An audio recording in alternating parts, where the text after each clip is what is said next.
एक पेड़ पर बहुत सारे पक्षियों के बीच एक भोलू कौवा और एक चुनमुन चिड़िया भी रहा करते थे।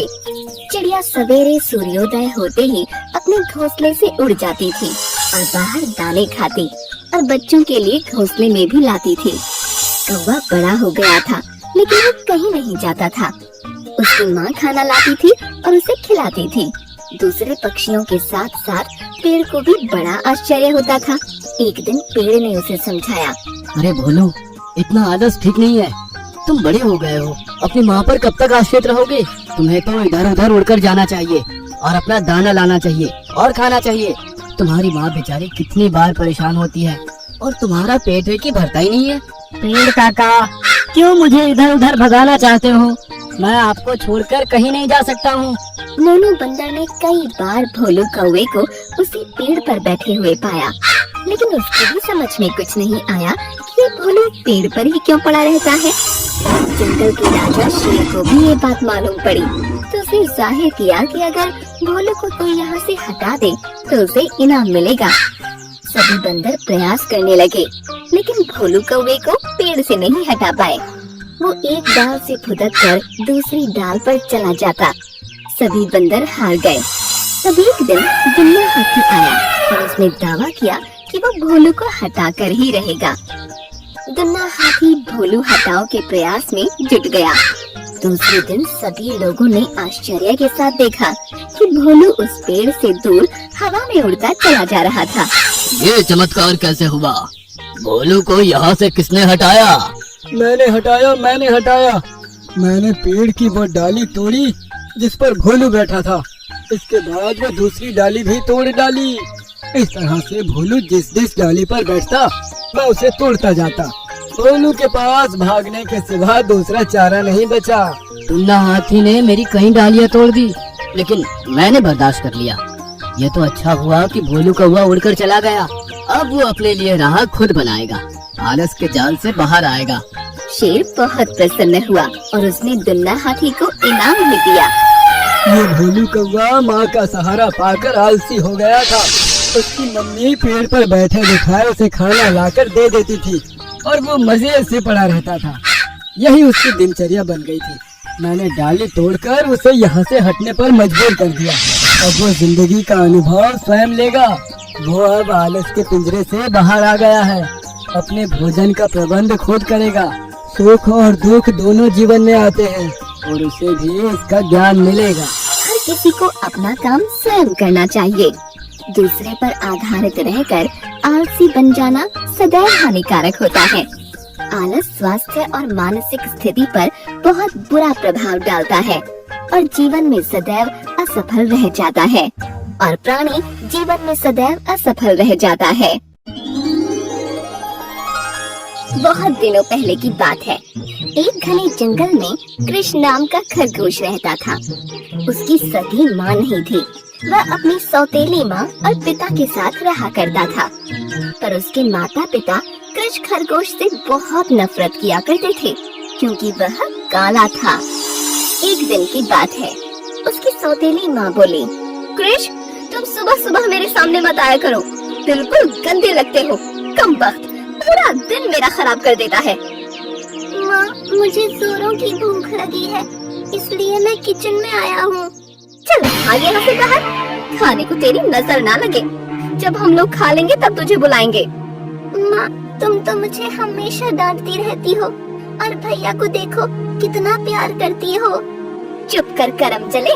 तुम्हारा भैया देख कितना सुंदर है और तुम्हें खुद को देख कितने काले सांवले। तुझे देखते ही मुझे उल्टियाँ आने लगती है। अपनी सौतेली माँ की बात सुनकर कृष्ण खरगोश बाहर चला जाता है। जब परिवार के सब सदस्य खाना खा लेते हैं, तब उसकी माँ उसे बुलाती है। अरे ओ करम जले, इधर आ और खाना खा ले और उसके बाद सारे घर की साफ सफाई कर देना। हाँ ठीक है माँ।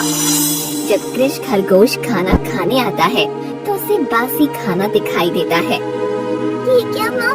ये तो सब बासी खाना है। मैं अगर इसे खाऊंगा तो बीमार पड़ जाऊंगा। ज्यादा चपड़ चपड़ मत कर। तुझे खाना है तो खा, नहीं तो भूखा मर। मुझे क्या। और ये बर्तन साफ कर लेना, मुझे और भी काम है, समझे? फिर किसी तरह कृष खरगोश बासी खाना खा लेता है। उसे अपनी सगी माँ की बहुत याद आती है और खाते खाते वह रोने लगता है। एक दिन खरगोश अपने पिता के पास जाता है और कहता है, पिताजी आज मेरे लिए कुछ अच्छा खाने को लाओ ना, माँ मुझे रोज रोज बासी खाना खिलाती है। अरे यार, ये मैंने सुबह सुबह किसका मुंह देख लिया, अब मेरा पूरा दिन खराब हो जाएगा। अरे भाग्यवान सुनती हो, इधर आओ और इसे मेरे सामने से हटाओ। पिताजी गुस्से से कहती हैं। सौतेली माँ उनके पास आती है और कहती है, अरे मनहूस, तुझे कितनी बार कहा है कि सुबह सुबह हमारे सामने मत आया कर, लेकिन तुम हो कि सुनते ही नहीं। कृष खरगोश को ये बात चुभती है और वह रोते रोते कहता है, मैं अगर इतना ही बुरा हूँ तो मैं ये घर छोड़ के चला जाता हूँ, आपसे कहीं दूर, हमेशा के लिए। हाँ हाँ चले जा, तेरे जाने से यहाँ किसी को फर्क नहीं पड़ेगा, कम से कम छुटकारा तो मिलेगा। माँ, मैं भी तुम्हारा ही बेटा हूँ, तुम माँ होकर भी ऐसी बात कैसे कर सकती हो? देखना, एक दिन इसी बेटे पर तुम्हें गर्व होगा। चलता हूँ मैं।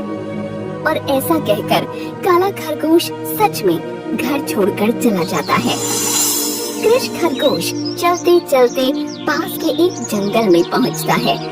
पेड़ के नीचे बैठकर वह खुद से कहता है, अच्छा होता मैं मर ही जाता, मेरे माँ बाप मुझसे प्यार ही नहीं करते, मेरा जी के भी क्या फायदा। और वह रोने लगता है।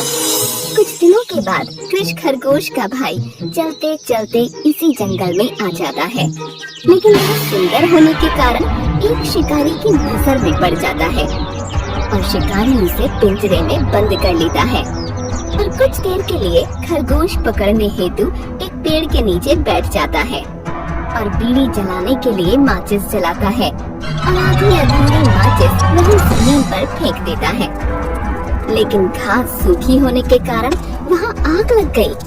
देखते ही देखते आग पूरे जंगल में फैल गई। शिकारी डर गया और पिंजरे को वहीं छोड़कर भाग खड़ा हुआ। जब कृष खरगोश ने यह देखा तो बिना किसी डर के वह पिंजरे के पास आ गया और पिंजरे का दरवाजा खोल दिया। भाई आजाद हो गया, पर कृष का शरीर जल गया। कुछ देर के बाद आग शांत हुई, पर कृष खरगोश जलने के कारण वहीं लेटा रहा। उसके भाई ने तुरंत उसके माँ बाप को वहाँ बुलाया। जब सारी बात उनके समझ में आई तो उन्हें अपने कर्मों पर बहुत पछतावा हुआ।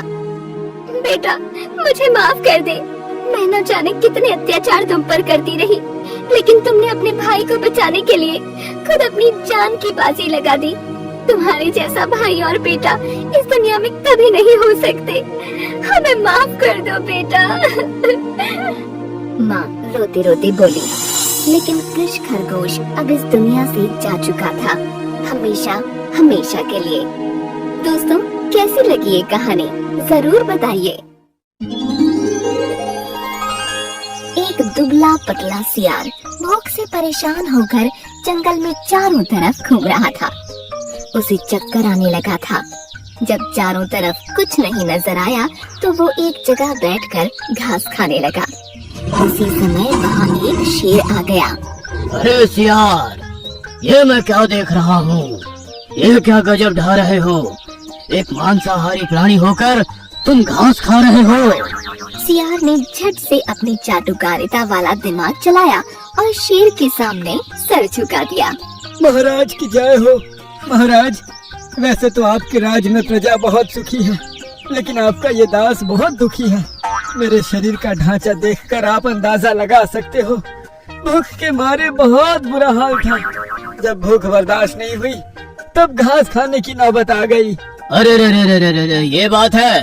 सियार, तुम चिंता मत करो, मैं अभी शिकार करके तुम्हारे भोजन का प्रबंध करूँगा। सियार मन ही मन बहुत प्रसन्न हुआ और शेर की जी हुजूरी करने लगा। शेर ने देखा एक जंगली भैंस खेत में चल रही थी। उसने मौका देखकर उसे ही अपना शिकार बना दिया। शेर के साथ साथ सियार की भी लॉटरी लग गई। उसने भर पेट मांस खाया और शेर की वाहवाही करने लगा। शेर अकेला रहता था उसने सोचा कि इस सियार को साथ में रख लूं तो मेरी सेवा टहल होती रहेगी। इधर सियार भी मंत्री बनने का सपना देख चुका था। हुजूर, आप जंगल के राजा हैं, आपका कोई मंत्री नहीं है। मुझे मंत्री बना लीजिए, मैं आपको अच्छे अच्छे सुझाव दूंगा। ठीक है, आज से तुम मेरे मंत्री हो गए। अब प्रतिदिन मुझे सुझाव देना और ऊंचे टीले पर चढ़कर शिकार देखकर मुझे सूचित करना। अच्छी बात है हुजूर, जैसी आपकी आज्ञा। शेर राजा का मंत्री बनकर सियार के तो ठाठ बदल गए। उसे हर दिन शेर के साथ रहने पर ताज़ा मांस खाने को मिलने लगा। उसकी तबीयत भी सुधरने लगी। वो अब बड़ा मोटा तगड़ा बन गया। जंगल के दूसरे जानवर उससे डरने लगे। वो सब पर धौंस जमाने लगा था। छोटे मोटे जानवर तो देखकर ही नतमस्तक हो जाते। शेर राजा का मंत्री होने के कारण सब उसे सलाम करते। हुजूर, मेरा भी रुतबा बहुत बढ़ गया है। जंगल के सभी जानवर मेरे सामने सर झुकाते हैं। हाँ, ये बात तो है। तुम ठहरे प्रधानमंत्री, तुम्हारा शरीर भी अच्छा खासा तगड़ा हो गया है। अब तो तुम्हारी ही जय जयकार होगी। हुजूर, देखा जाए तो मैं भी किसी राजा से कम नहीं लगता हूँ। आपका क्या विचार है? अब तो आपकी तरह मैं भी बड़े बड़े शिकार कर सकता हूँ। चालाक शेर समझ गया कि सियार घमंडी बन गया है। उसे लगता है कि सभी जानवर उसकी ताकत के कारण उससे डरते हैं। उसने सोचा कि सियार को वास्तविकता का ज्ञान कराना ही चाहिए। मंत्री महोदय, रोज रोज शिकार करके अब ऊब जाता हूँ। तुम सक्षम हो गए हो, इसलिए मैं चाहता हूँ कि मेरी जगह पर शिकार तुम करो। महाराज, शिकार तो राजा करते हैं, मैं तो मंत्री हूँ। ऐसी बात है तो मैं तुम्हें राजा बना देता हूँ और मैं मंत्री बन जाता हूँ। राजा बनकर तो शिकार कर ही सकते हो। महाराज, क्या ख्याल है, राजा बनोगे? शेर की बात सुनकर सियार के मन में अनगिनत लड्डू फूटने लगे। राजा स्वयं उसे राजा बनाने के लिए तैयार था। इससे बड़ी बात और क्या हो सकती थी? महाराज, यदि आपकी आज्ञा यही है तो मैं राजा बनने के लिए तैयार हूँ। अब मैं बहुत शक्तिशाली बन गया हूँ। आप कहेंगे तो शिकार भी कर लूँगा। ठीक है महाराज, अब मैं आपके लिए शिकार पर नजर रखूंगा और आपको सूचित करूंगा। आप मौका देखकर उसे दबोच लेना। इस मंत्री को भी थोड़ा हिस्सा मिल जाएगा। अवश्य मंत्री महोदय, चिंता मत करो, तुम्हें भूखा नहीं रखूंगा। शेर मन ही मन हंसा, लेकिन जताया नहीं। दूसरे दिन टीले पर चढ़कर शेर ने एक जंगली भैंसे को देखा और सियार को आकर बताया।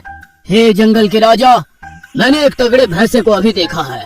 महाराज, उसका शिकार कीजिए, जिससे सबका कल्याण होगा। राजा सियार ने भी ध्यान से भैंसे को देखा और सोचने लगा। उसे अपने बल पर बहुत घमंड हो गया था। वो करीब पहुंच गया। उसने सोचा, जैसे शेर कूदकर शिकार को मार देता है, वैसे ही मैं भी इस भैंसे को मार दूंगा। महाराज, शिकार तैयार है, वार कीजिए, इसे बचकर जाने मत दीजिए। सियार भैंसे के ऊपर जैसे ही कूदा, वैसे ही भैंसे ने उसे अपने सींग से उठाकर बहुत ऊपर फेंक दिया। जब सियार नीचे आया तब फिर से उठ नहीं पाया। उसका घमंड भी चूर चूर हो गया था। इसीलिए कहते हैं कि घमंड नहीं करना चाहिए। घमंड करने वाले का घमंड एक दिन अवश्य चूर चूर हो जाता है। दूसरी बात, जिसका काम है उसी को शोभा देता है।